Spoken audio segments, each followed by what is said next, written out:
Hello everyone. So last lecture में हमने discuss किया था कि what is circulatory system, then composition of the blood. उसमें हमने देखा था there are two components, one is plasma, second one is blood cells. Plasma में हमने देखा था कि व्हाट्स उसका क्या कंपोजिशन होता है, उसके फंक्शंस क्या होते हैं। Same for blood cells, there are three kinds of blood cells. एक होती है आरबीसी, सेकंड होती है डब्ल्यूबीसी एंड थर्ड जो हम अभी देखने वाले हैं उसको हम कहेंगे platelets. Okay, RBC and W में से हमने उनका फंक्शन देखा था, स्ट्रक्चर देखा था, उनके कंपोनेंट्स भी देखे थे। सो आज हम डिस्कस करेंगे platelets. So what are platelets? These are also called as thrombocytes which are originated from red bone marrow. So structural features अगर हम देखेंगे तो these are the non nucleated cells, same as RBCs. So RBCs में हमने देखा था कि वहाँ पे भी कोई न्यूक्लियस नहीं है। Second thing, these are the round and biconvex cells. Yes, RBC जो है वो बाइकॉन्केव है और जो हमारी प्लेटलेट है वो बाइकॉन्वेक्स है। साइज देखेंगे तो this is platelets are about 2.5 to 5 micrometre in diameter. Quantity wise there are 2.5 to 4.5 lakhs of platelets पर millimetre cube of the blood. Life span अगर हम उसका देखेंगे तो it is about 5 to 10 days। Now we will discuss about the production of the platelets. Basically हमने देखा था कि बोन मैरो में जो भी रेड बोन मैरो है वहाँ पे सारे ब्लड्स का सिंथेसिस होता है। कौन से सेल्स? आरबीसीज, डब्ल्यूबीसीज एंड प्लेटलेट्स। लेकिन जो प्लेटलेट्स है वो specifically derived from megakaryocytes. मतलब रेड बोन मैरो में एक स्पेशलाइज सेल्स होते हैं जिनको हम कहते हैं मेगा कैरियोसाइट्स। सो उनसे प्लेटलेट्स डिराइव होते हैं। Okay, now that formation process is known as thrombopoiesis. जिस प्रोसेस से ये प्लेटलेट्स बनते हैं उनको हम कहेंगे थ्रोम्बोपोएसिस। अगर ये प्लेटलेट्स का काउंट बढ़ता है तो हम उनको कहेंगे थ्रोम्बोसाइटोसिस, एंड अगर प्लेटलेट्स का काउंट कम हो जाता है तो हम उसको कहेंगे थ्रोम्बोसाइटोपेनिया। एंड अभी हम इसके फंक्शंस के बारे में देखते हैं। मेन इंपॉर्टेंट फंक्शन प्लेटलेट्स का है क्लॉट फॉर्मेशन। जब भी हमें कोई इंजरी होती है तो ऑब्वियसली वहाँ पे ब्लड लॉस होगा, लेकिन ब्लड लॉस अगर ज़्यादा हो गया तो क्या होगा? अल्टीमेटली हमारी डेथ हो जाएगी। सो वो ब्लड लॉस ना हो इसके लिए हमें क्या ज़रूरी है कि वहाँ के कुछ तो ऐसा मैकेनिज़्म चाहिए कि जो वो ब्लड लॉस प्रिवेंट करेगा। तो वहाँ पे हमें कौन हेल्प करता है? तो प्लेटलेट्स हेल्प करते हैं। जब भी कोई इंजरी होती है पहली चीज़ वहाँ पे क्या होगा कि rupture of blood vessels and tissue cells. मतलब जो भी टिश्यू है सेल से वहाँ पे डैमेज हो जाएगा। तो जो भी डैमेज टिश्यू है रप्चर ब्लड वेसल्स से वो क्या करेंगे? एक केमिकल रिलीज करेंगे, उसको कहेंगे हम थ्रोम्बोप्लास्टिन। ये थ्रोम्बोप्लास्टिन ब्लड में रिलीज हो जाएगा। जैसे ये ब्लड में रिलीज होता है एक प्रोसेस को इनिशिएट कर देता है जिसको हम कहते हैं synthesis of the enzyme prothrombinase. ये एंजाइम ब्लड में सिंथेसाइज हो जाता है after getting message from thromboplastin, and this prothrombinase with the help of calcium ions convert inactive prothrombin into active thrombin। मतलब ब्लड में प्रोथ्रोम्बिन तो है लेकिन उसको एक्टिवेट होने के लिए किसी की तो ज़रूरत है, that is the enzyme prothrombinase along with calcium ions. Okay, so जो भी इनएक्टिवेटेड प्रोथ्रोम्बिन था वो कन्वर्ट हो गया active thrombin, and this thrombin converts inactive fibrinogen into active fibrin.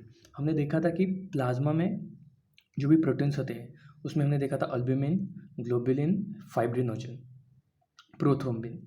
सो उसमें हमने देखा कि फाइब्रिनोजन भी है। सो जो भी फाइब्रिनोजन है वो इनएक्टिव फॉर्म में है, उसको अगर क्लॉट फॉर्म करनी है तो उसको एक्टिव होना ज़रूरी है। तो एक्टिव वो कैसे होगा?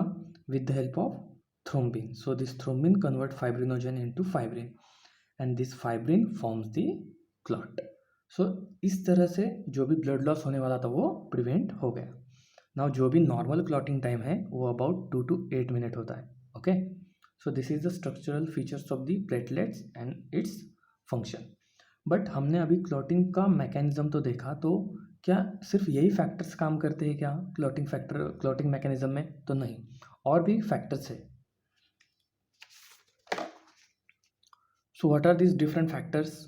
First factor number 1 is fibrinogen. अभी हमने देखा कि फाइब्रिनोजन का कन्वर्जन होता है फाइब्रिन में, लेकिन ये फाइब्रिनोजन का कन्वर्जन फाइब्रिन में होने के लिए ज़रूरत किसकी है? जैसे कि हमने देखा था यहाँ पे थ्रोम्बिन की ज़रूरत है, लेकिन ये थ्रोम्बिन कहाँ से आया है? प्रोथ्रोम्बिन से। So second factor is prothrombin. Okay. Third factor is tissue factor, which helps in formation of prothrombin. Fourth factor is calcium. Yes.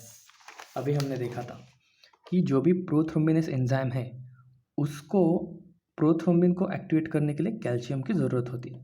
So fourth factor is calcium. Fifth factor is labile factor, which acts as a cofactor for synthesis of prothrombin. Then seventh factor is stable factor. Eighth factor is anti-hemophilic factor. Ninth factor is Christmas factor. 10th one is Stewart factor. 11th is PTA, plasma thrombin antecedent. 12th one is Hegman factor, and 13th one is fibrin stabilizing agent. So these are the clotting factors which helps to form clot.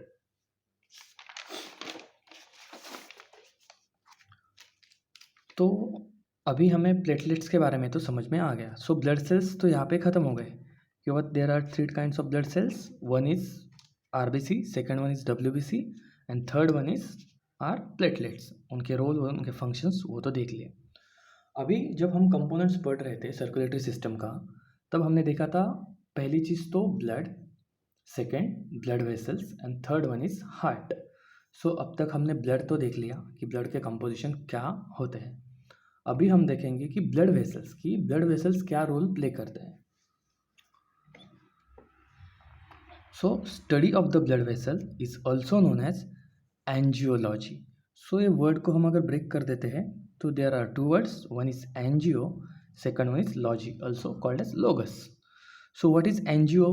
Angio means vessels and logos means to study. So study of blood vessels is known as angiology. There are three kinds of blood vessels.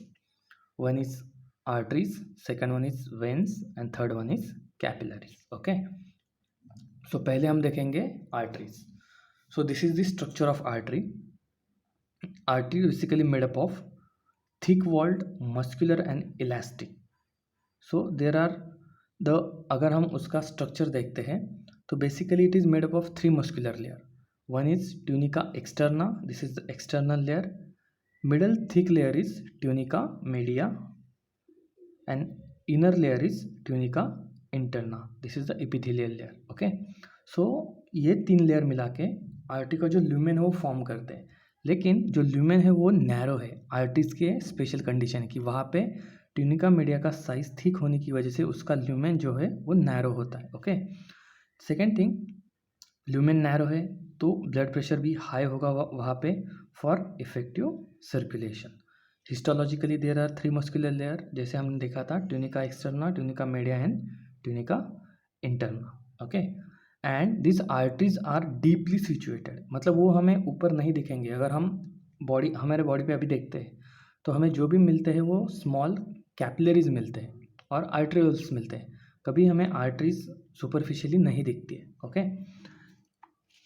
अभी हम देखेंगे कि arteries का division कैसे होता है. पहली चीज़ ये तो है heart. Okay. Say for example this is the systemic artery और called as aorta. Okay. This is the main artery. It divide into a single branch called as large artery.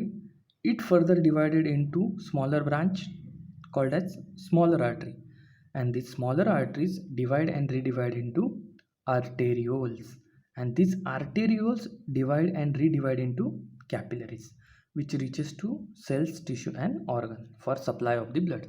So ऐसे करके जो मेन आर्टरी वो divide होके sales तक पहुंचती है. Okay. So जो भी सर्कुलेशन होता है आर्टरी के थ्रू वो होता है ऑक्सीजनेटेड ब्लड का. मतलब मैंने अभी यहाँ पे रेड कलर आपको शो किया है. क्यों? क्योंकि red indicates oxygenated blood, blue indicates deoxygenated blood. ये जिस कन्वेंशन है हमें समझने के लिए. ओके. सो जो भी आर्टरीज है हमारे बॉडी में वो ऑक्सीजनेटेड ब्लड कैरी करती है, एंड जो भी वेन्स है वो डीऑक्सीजनेटेड ब्लड कैरी करती है. बट आर्टरीज के हम बात करें तो वहाँ पे एक एक्सेप्शन है, वो है pulmonary artery. Because pulmonary artery carry करती है डीऑक्सीजनेटेड ब्लड. आगे हम जाके डबल सर्कुलेशन वाला कॉन्सेप्ट पढ़ने वाले हैं, वहाँ पे मैं आपको एक्सप्लेन करूँगा कि कैसे पल्मोनरी आर्टरी और डीऑक्सीजनेटेड ब्लड कैरी करती है।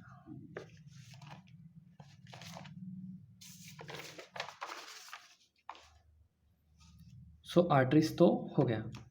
सेकेंड है कैपिलरीज। सेम, अगर हम कैपिलरीज की बात करें तो ये भी 3 मस्कुलर लेयर से बनी है। एक है ट्यूनिका एक्सटर्ना, सेकेंड है ट्यूनिका मीडिया, लेकिन यहाँ पे जो थिकनेस है ट्यूनिका मीडिया की वो थिन है as compare to arteries, and inner one is tunica interna. हम अगर ल्यूमेन देखेंगे तो कैपिलरीज का ल्यूमेन है जो वाइड है as compare to arteries. So what are the features of the arteries, sorry capillaries?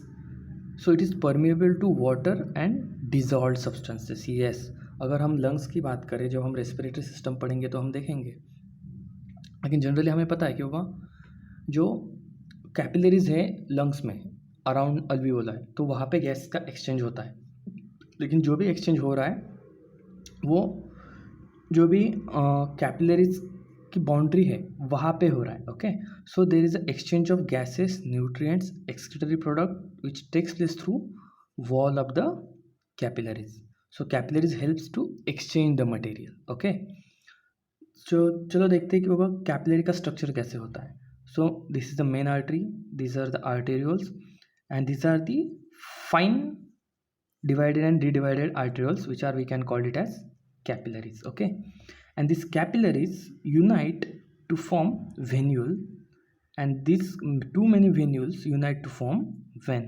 So पहले तो हमने देखा what are artery, then large artery, then small artery, then arteriole, then capillaries, and these capillaries unite to form venules, and these venules, when they unite, they form vein, and these veins carry deoxygenated blood from various organs, tissue towards the heart. And there is one major difference between capillaries and arteries, कि जो arteries होते हैं उनमें valves present नहीं होते। मतलब अगर ये आर्टरी का स्ट्रक्चर है तो ब्लड जो फ्लो होगा वो बाई डायरेक्शनल हो सकता है, लेकिन जो कैपिलरीज है उनमें वाल्व्स प्रेजेंट रहते हैं जो ब्लड का बैक फ्लो है वो प्रिवेंट करते हैं। Okay, so they allow flow of the blood in only one direction. So the functions of capillary, it carry the deoxygenated blood towards the heart from different parts of the body. Okay, except pulmonary vein, क्योंकि pulmonary vein है जो है कि deoxygenated blood carry करती है from lungs toward the heart। अभी हम देखें कि डबल सर्कुलेशन में एक्चुअली होता है क्या, जो एक्सेप्शंस केसेस मैंने कहे थे regarding pulmonary artery and pulmonary vein, तो वो हम अब देखेंगे।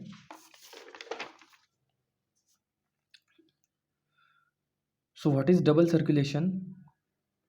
हमारा जो हार्ट है वो बना है 4 चेंबर से। Okay, so blood flow through the heart twice, one is pulmonary circulation, second one is systemic circulation.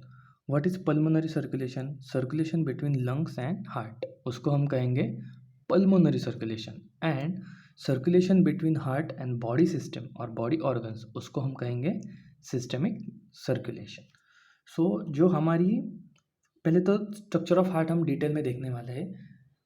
सो अभी कंसिडर करो कि बाबा ये है left atrium, this is left ventricle, this is right ventricle, this is right atrium. Okay, जो भी हमारी systemic artery है सो वो लेफ्ट वेंट्रिकल से ओरिजिनेट होके बॉडी ऑर्गन्स तक पहुंच रही है via arterioles and capillaries, and जो हमारी पल्मोनरी आर्टरी है वो कैरी कर रही है deoxygenated blood towards the lungs.